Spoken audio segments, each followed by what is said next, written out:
歡迎各位嚟到記者會，行政長官會首先發言，跟住會有記者答問環節。每位傳媒機構代表可以發問唔多於2條嘅提問。現在有請行政長官。我喺11月28號按中央人民政府根據香港國安法第11條提出嘅要求，向中央提交報告，並喺報告裏邊建議提請全國人大常委會根據香港國安法第65條作出解釋，以釐清根據香港國安法的立法原意和目的，沒有本地全面執業資格的海外律師或大律師，可否以任何形式參與處理危害國家安全犯罪案件的工作。全國人大常委會今日就香港國安法第14條以及第47條作出解釋，我表示歡迎同埋感謝。全國人大常委會嘅解釋說明咗以下幾點：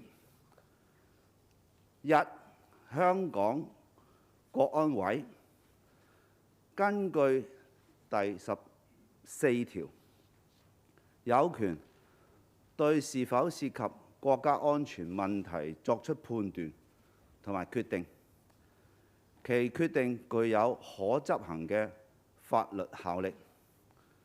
香港特區行政、立法、司法等機構，又或者任何組織、個人，均不得干預香港國安委嘅工作，均應尊重並且執行香港國安委嘅決定。第二，特區法院喺審理國安案件，遇到有涉及有關行為是否涉及國家安全，或者有關證據材料是否涉及國家秘密嘅認定問題，應當向行政長官提出並取得行政長官就該等問題發出嘅證明書。上述證明書對法院有約束力。第三，有關不具有香港特區全面執業資格的海外律師，是否可以擔任危害國家安全犯罪案件嘅辯護人或者訴訟代理人呢一個問題，係屬於香港國安法第47條所規定嘅需要認定嘅問題，應當取得行政長官發出嘅證明書。如特區法院沒有向行政長官提出並取得行政長官就該等問題發出嘅證明書，香港國安委根據香港國安法第14條規定履行職責，對該等情況同埋問題作出相關判斷同埋決定。香港國安委同埋特區政府會全力落實釋法內容裏邊所講嘅責任。呢一啲工作包括：第一，香港國安委就不具有香港特區全面執業資格嘅海外律師是否可以擔任危害國家安全犯罪案件嘅辯護人或者訴訟代理人，是否涉及國家安全嘅問題，以及應當採取何種政策作出判斷同埋決定。第二，香港國安委會積極履行香港國安法第14條嘅職責，包括：一、分析研判香港特別行政區維護國家安全形勢，規劃有關工作，制定香港特別行政區維護國家安全政策。第二，推進香港特別行政區維護國家安全嘅法律制度同埋執行機制建設。第三，協調香港特別行政區維護國家安全嘅重點工作同埋重大行動。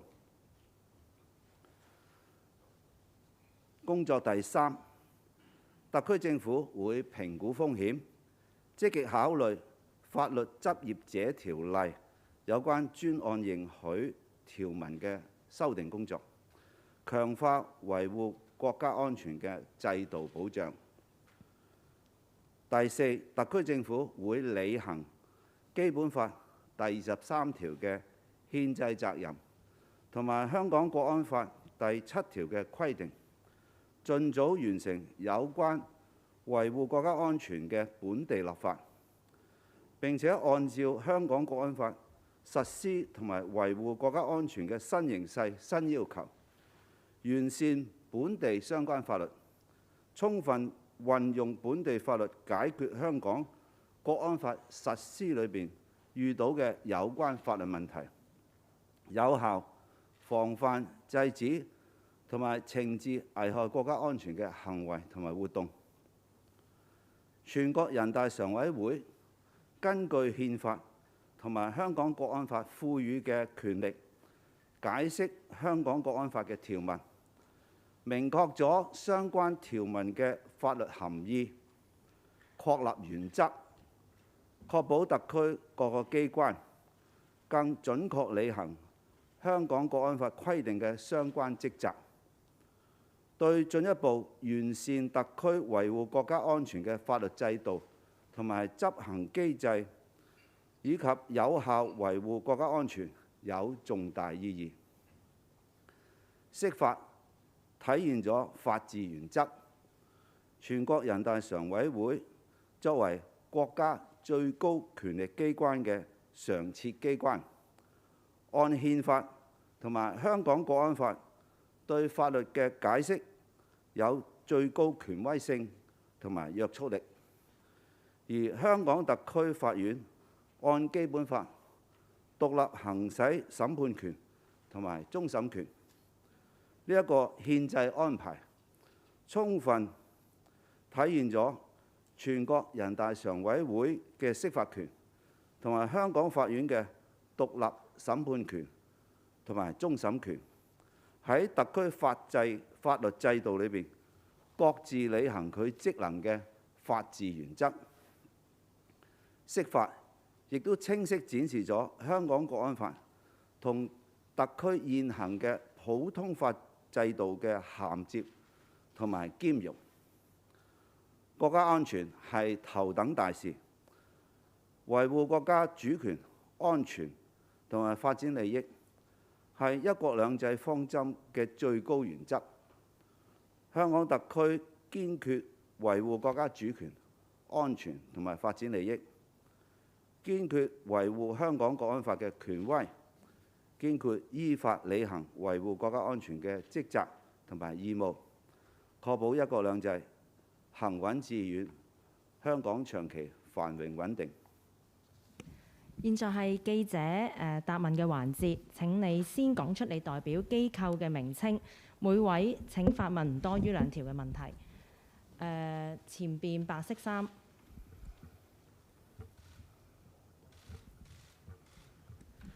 特首你好，明報，我有2個問題。第一呢，喺就住呢個國安法嘅47條嘅嗰個判斷呢啲涉及國家安全行為嘅問題嘅時候呢，其實係由邊個去判斷？係由法院啦，定係你啊，即係或者國安委呢？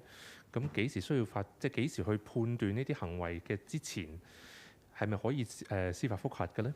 同埋會唔會引起即係外界嘅擔心？譬如國安委係隨時可以介入一個刑事嘅審訊，譬如講被告係咪可以獲釋啊？海外嘅法官將來係咪可以參與國家安全嘅一啲案件啊？呢啲都可能會引起所謂國安委嘅釋法嘅問題呢。第二呢，就係你頭先提及會即係修改翻嗰個法律執業者條例嗰個本地嗰個規例啦。呢個修例咧係咪只係針對海外冇本地執業資格嘅律師，定係會可能其他本地律師都有一個審查嘅機制呢？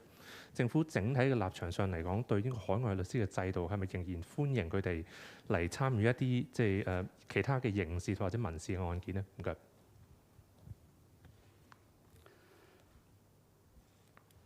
根據國安法第47條，佢個條文呢係清晰講咗呢，嗰個有關認證嘅問題呢，係行政長官會發出呢一個證明書。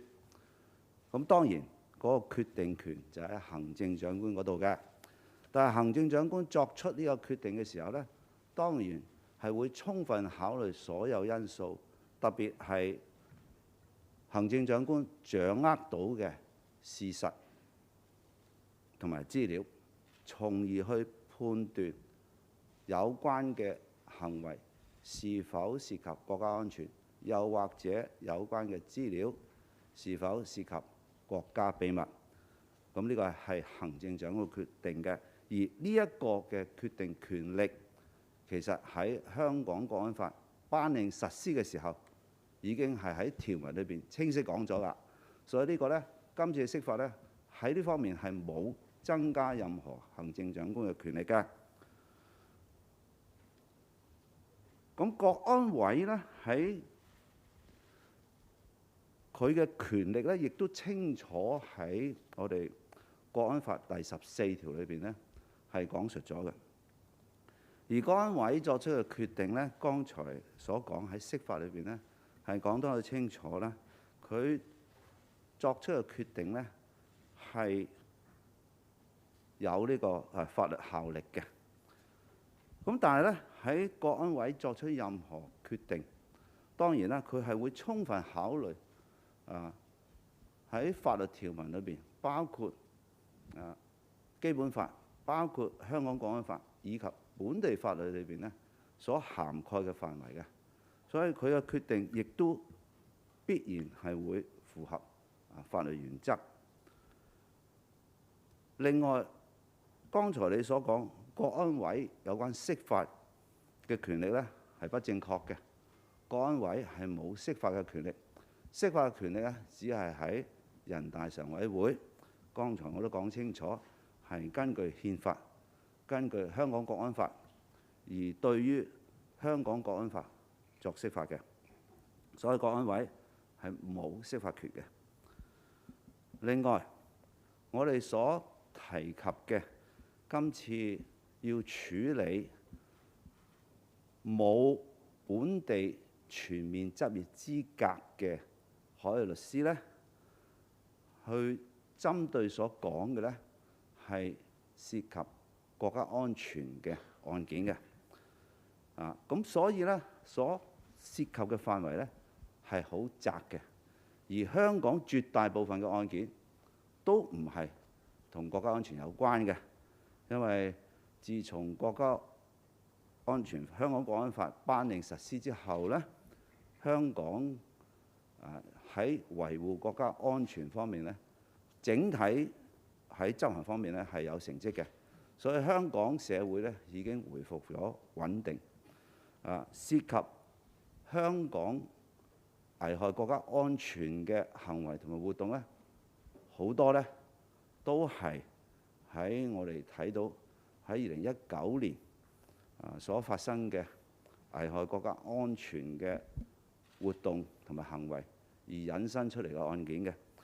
所以涉及國家安全嘅案件已經係屬於我哋整體罪案嘅小部分。我亦都相信喺我哋繼續有效落實香港國安法呢，危害國家安全嘅案件呢，應該呢都會減少嘅。而海外嘅律師喺其他嘅案件，即係不涉及國家安全嘅案件呢，我哋係無任歡迎嘅。因為呢，事實上過往海外嘅律師只需要佢哋攞到專案嘅許可，就可以參與我哋一般嘅刑事案件嘅，又甚至係其他案件嘅。所以喺我哋所講嘅，只係針對緊涉及危害國家安全罪行嘅一個範圍。另外一樣嘢就係、今次喺釋法裏邊咧，佢係提出咗喺涉及乜嘢行為係涉及危害國家安全嘅認證問題咁跟住咧國安委係有個職責去判斷同埋作決定是否係涉及國家安全嘅行為嘅，而作出咗嗰個判斷同埋決定係乜嘢咧，都係要按住面對嘅事件決定嘅細節咧，都未必係一樣嘅。咁所以咧，我哋係喺非涉及國家安全嘅案件裏邊咧，無論嗰個我哋將來嘅法律修訂係點樣咧，我哋都唔影響海外嘅律師喺當佢哋獲得法庭批准嘅專案許可之下，參加非國家安全行為罪行嘅案件嘅。所以咧，我哋要明白今次係所針對性嘅咧，係一個好指定嘅範圍咁我哋完全係歡迎海外法官喺符合要求而又係獲得法庭批准佢專案許可嘅情況之下咧，嚟到參與香港嘅法律工作。好，下一條提問。前邊黑色衫西裝。行政長官你好，中央廣播電視總台記者。回歸25年嚟呢，全國人大常委會6次對基本法作出解釋，涉及到居港權啦、政制改革啦、特首任期等等問題。咁人大釋法可以話已經成為咗香港回歸之後法治嘅重要組成部分。咁你認為呢，全國人大本次釋法呢，佢點樣能更好咁去釐清到香港國安法嘅立法嘅原意同埋目的，去確保國安法喺香港得到完整準確嘅落實呢？唔該。首先喺香港國安法頒令實施之後咧，大家都睇到咧整體香港嘅危害國家安全行為係受到控制嘅。香港社會咧大致係回復平穩安全，市民咧可以係進行自己日常嘅正常嘅社交活動日常嘅生活等等。所以喺我哋實踐香港國安法嘅成績嚟講咧，我覺得香港整體咧係達到我哋預期嘅成績嘅。咁但係咧喺國安法頒令實施之後，喺我哋實踐嘅過程咧，出現一啲新嘅問題或者對於有關嘅條文嘅解釋咧，社會可能有不同意見，而全國人大常委就香港國安法嘅條文作出解釋嘅重要意義係咩呢？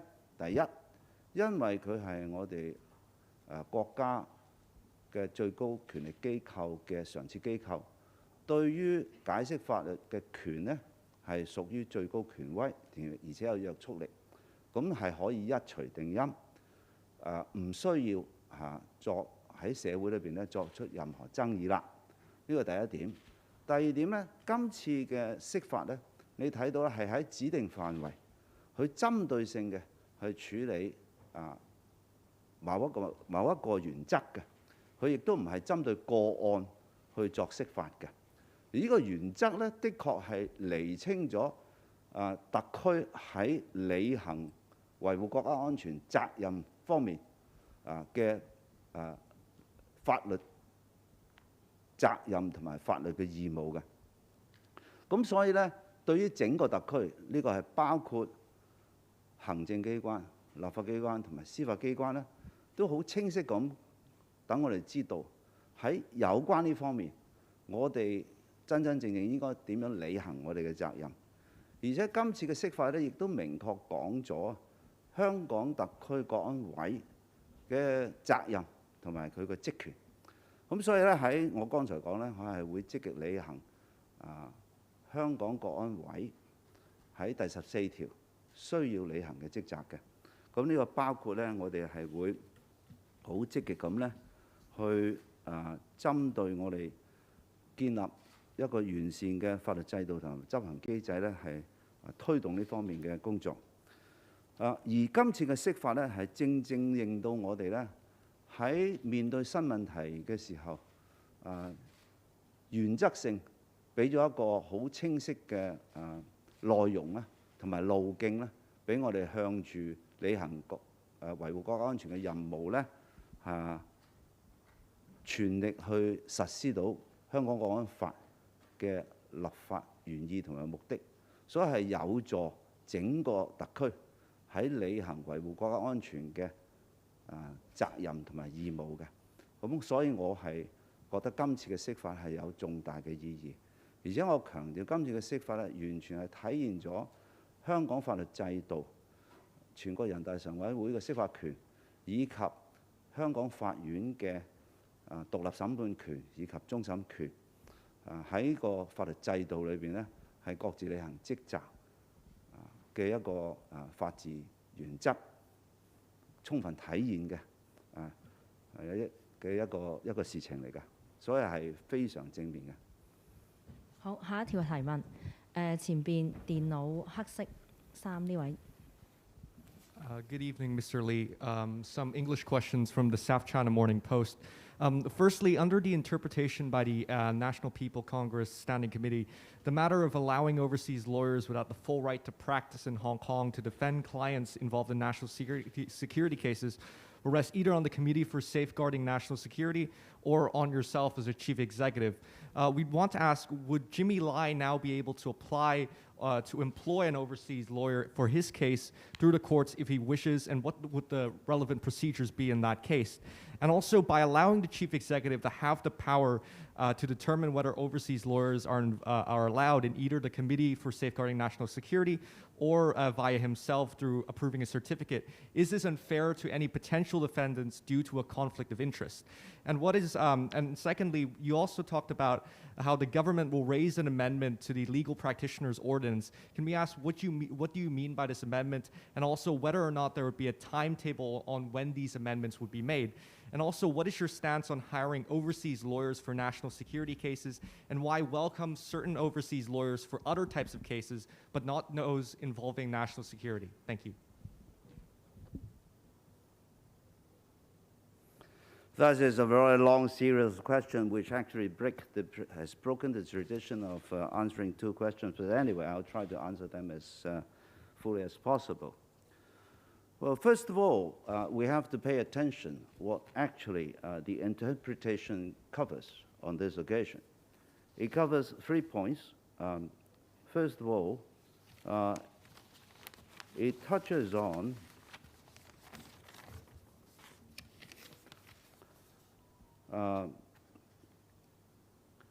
the duty of the Hong Kong SAR National Security Committee's duty and functions.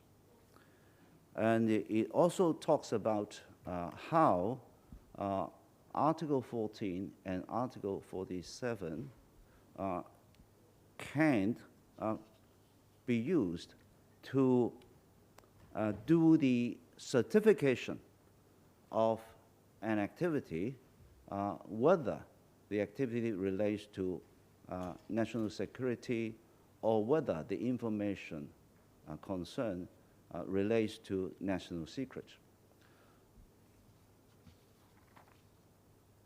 So it is an interpretation to allow us to understand more how the national security law actually means in these areas. So in regard to your first questions about Jimmy Lai's case, the interpretation, first of all, doesn't deal with a particular case. The interpretation deals with principles. The principle of how Article 14 and Article 47 should be applied so as to help Hong Kong solving the problem it faces. In fact, it is a principle that should be applied to solve other problems that may arise in the Hong Kong SAR implementation of the Hong Kong national security law. So it is principle, it is not case that the interpretation deals with. So it will be up to Hong Kong to make use of Article 14 and Article 47 to deal with the case concerned. What it means is, in respect of this case, we are dealing with the issue.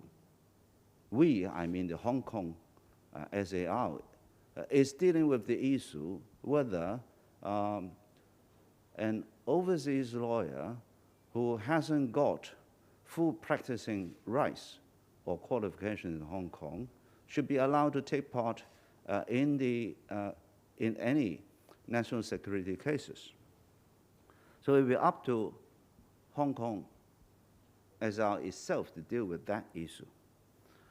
That means the Hong Kong National Security Committee will have to examine the issues and then make a judgment and make a decision as to how this matter will be addressed.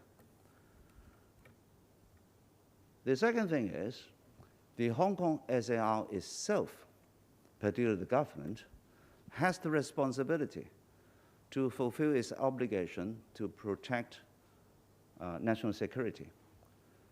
So Hong Kong SAR government can and should also exercise its duty to look at how and what we can do to address the question whether an overseas lawyer or barrister who hasn't gone full practicing rights in Hong Kong, whether he should be allowed to take part in a national security case, taking into consideration all the risks that may be involved. And then the Hong Kong government should examine the way to deal with it. And equally, the Hong Kong National Security Committee may address a particular issue, making use of the power under Article 14 and Article 47 to address the question.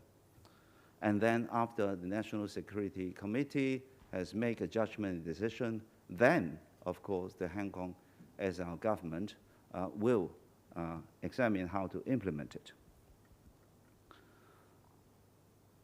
The power of the chief executive to issue a certificate to certify whether an activity relates to national security or any information relates to national secret is a power that has been given to the chief executive since the enactment and the implementation of the Hong Kong national security law.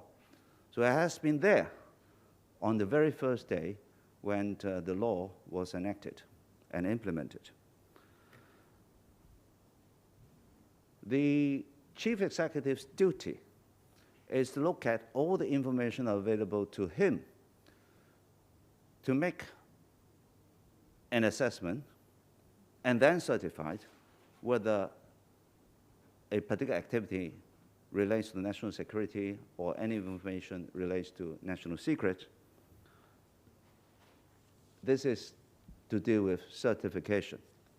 And in any trial, the judge is to examine the evidence and the facts of the case to make his judgment independently. So the certification is a fact that he will take into consideration, but whether a person is to be found guilty or acquitted will be based on the evidence and the facts that are presented in the court for the judge to make his independent judgment, free of interference. The third thing is regarding the examination of legal practitioner ordinance to see whether there is a need to amend it. Of course, the Hong Kong SAR government, in fulfilling its obligation to protect national security, have to weigh on the risks whether such participation by an overseas lawyer or barrister without full practicing rights, looking at the potential risks, and then see whether we should amend the legal practitioner ordinance. When there is a decision to amend it, and of course, then it will be through a bill presented to LegCo for it to be considered in accordance with LegCo procedure. But I must emphasize, what I'm talking about and what the issue in front of us is a very small area, i.e., looking at an overseas lawyer or barrister without full practicing rights or qualifications, whether they should be allowed to take part in national security cases. Beyond national security cases, then they are most welcome, provided they satisfied the procedure to obtain an ad hoc admission approval by the court.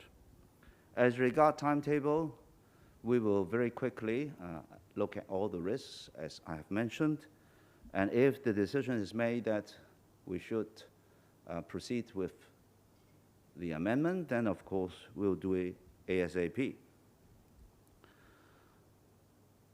Your last question is about overseas lawyers or barristers practicing in cases other than national security cases, then I have already answered it.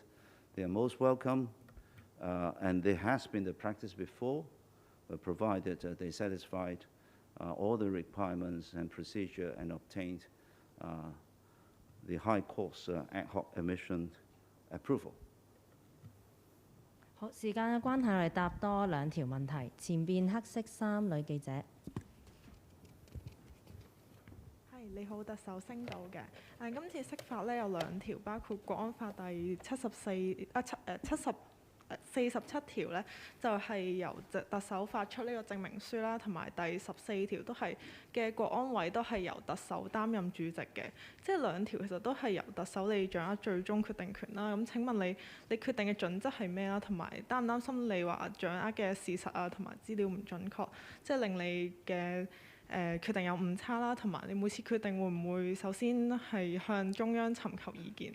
同埋另外啦，有議員就話即係可能釋法會出現後遺症啦，令外界擔心香港嘅司法獨立受到影響啦。你預計會唔會出現後遺症呢？你覺得法律界會唔會有反彈？唔該。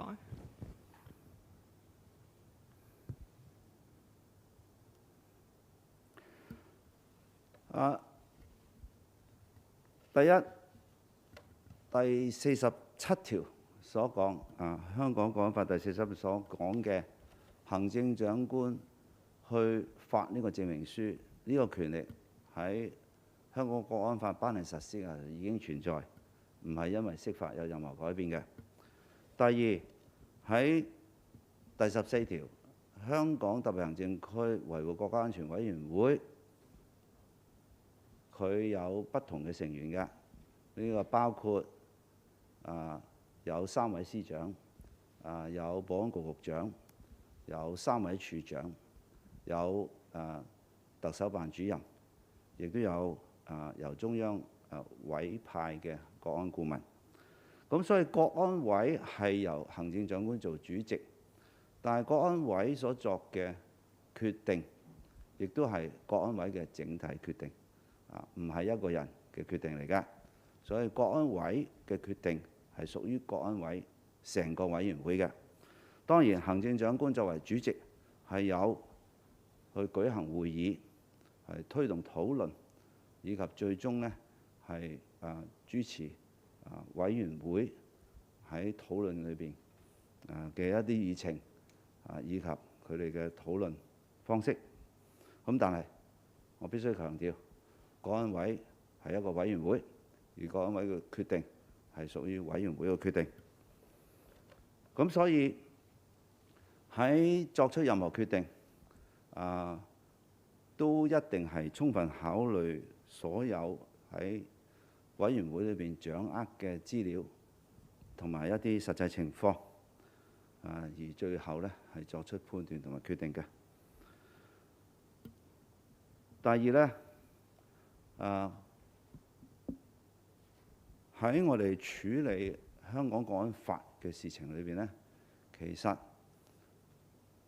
維護國家安全係中央事權，中央呢係信任特區，所以授權特區經過香港國安法，授權特區去處理維護國家安全嘅一啲案件。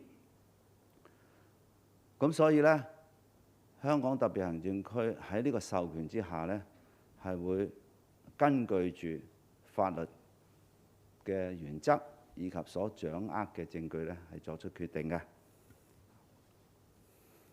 另外呢，今次嘅釋法呢，我剛才都講啦，係充分體現咗係我哋嘅法治原則嘅。我哋係充分咁體現咗喺不同方面喺我哋香港嘅法律體制裏邊係各自執行職權嘅司法精神、法治精神。呢個包括係咩呢？係全國人大常委會佢嘅按住憲法同埋香港國安法嘅釋法權，而香港嘅法院呢係按住基本法，亦都係向住香港國安法呢去行使佢哋嘅獨立審判權同埋終審權。呢個正正體現喺我哋整個香港法律制度喺處理危害國家安全罪行方面嘅履行嘅法治原則。今次嘅釋法充分讓所有人都睇到依法治國同埋香港特區係依法去行事呢一個法治原則同埋法治精神，係對於香港整體嘅法治制度同埋法治原則呢，係有正面嘅作用嘅，亦都有正面嘅意義嘅。所以我覺得今次嘅釋法呢，只會係增加咗市民又或者國際人士呢，去更加了解喺香港國安法嘅實施裏邊，我哋係點樣慎重兼且係重視法治原則，以及係堅持去維護被告人嘅權利嘅，包括佢有公平審訊啦，包括佢喺法律上邊應該享有依法嘅權利同埋自由嘅。咁所以你睇今次釋法嘅範圍呢，亦都係好有指定性同埋針對性嘅一個範圍，係制定原則，唔係處理案件。呢一個呢，充分係體現咗喺我哋整個國家安全執法嘅過程裏邊呢，係重視法治原則，所以我會覺得係一個正面嘅作用嚟嘅。而且我相信呢，法律界呢更加重視我哋喺執行任何嘅責任或者職責嘅時候呢，係依法行事嘅。今次呢，正正係依法行事嘅一個好清晰同埋全面嘅表現嚟嘅。我哋答最後一條問題。後邊粉紅色衫戴眼鏡記者。Thank you. Good evening, Mr. Lee. 2 questions from AFP. First of all, according to the interpretation, the matter of overseas lawyers representing defendants in national security cases is just one of an unspecified category of national security matters that may up to you and the National Security Committee's assessment. So, even you said that the national security cases is just a very small area. Is it that in that area, the National Security Committee has become a court above all courts in Hong Kong, and you, as the chairman of the committee, has become a judge above all judges. Second question. You said that in non-national security cases, overseas lawyers are still most welcome to practice in Hong Kong. However, we all know that national security cases in Hong Kong do not only cover NSL crimes, it may also cover sedition, for example. So can you once and for all tell all the overseas lawyers what are non-national security cases in Hong Kong? Or, in an opposite way, what are national security cases in Hong Kong? Thank you.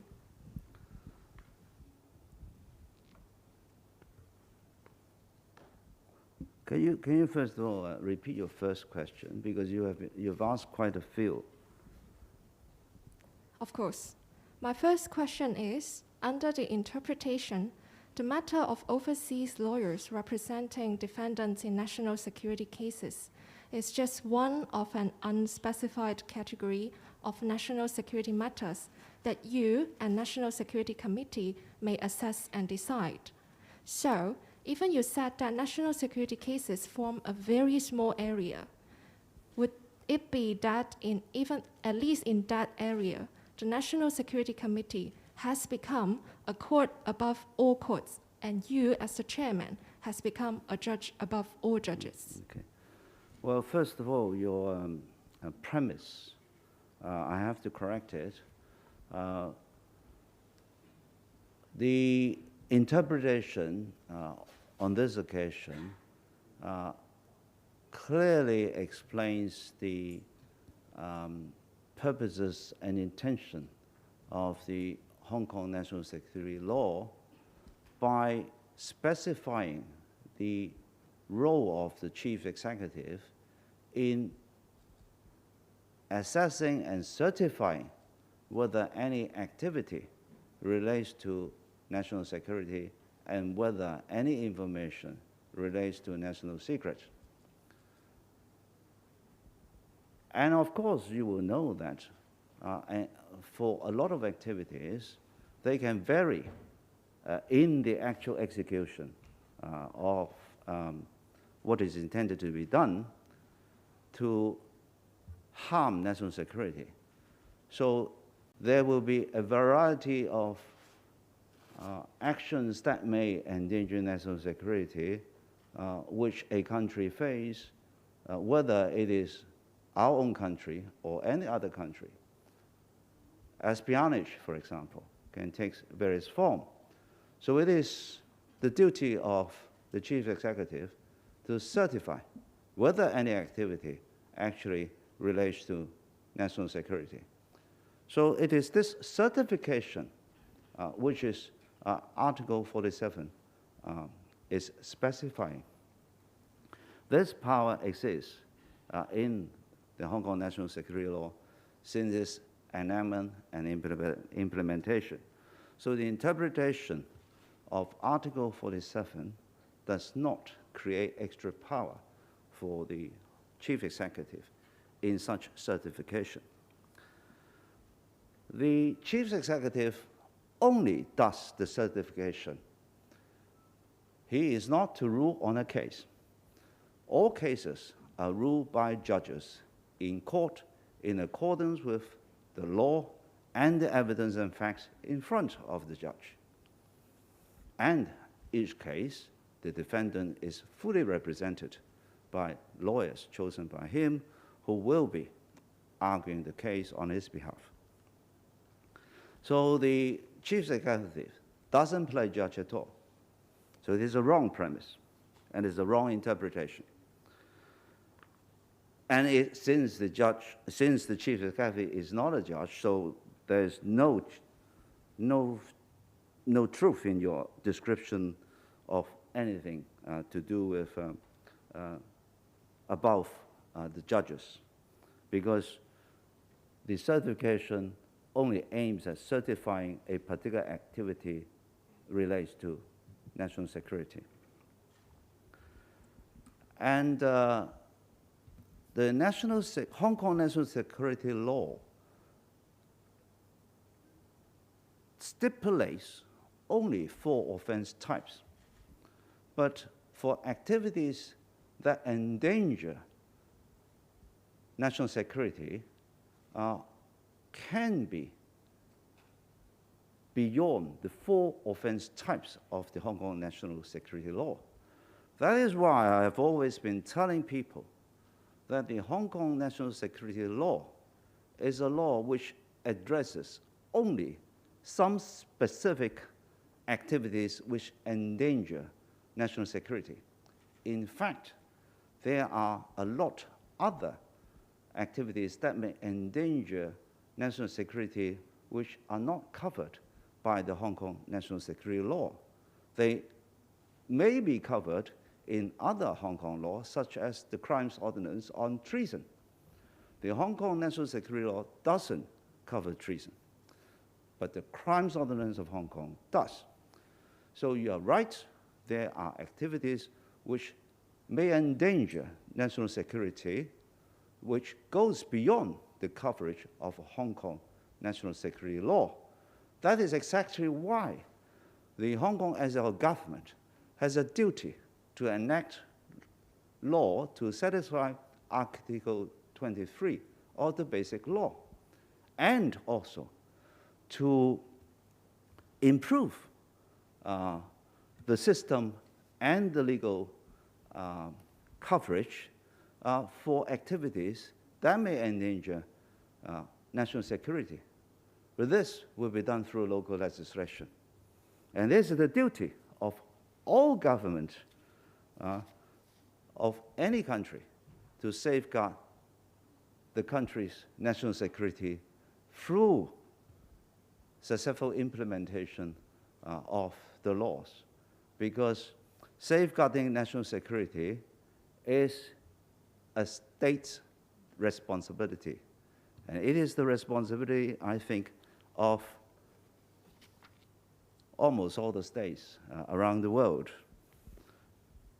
And the Central People's Government has trusted the Hong Kong SL government to implement laws to safeguard national security. And we have to do it to fulfill our obligation, because under the Hong Kong national security law and also under the Basic Law, we have this constitutional duty. Thank you very much. 記者會結束，多謝大家。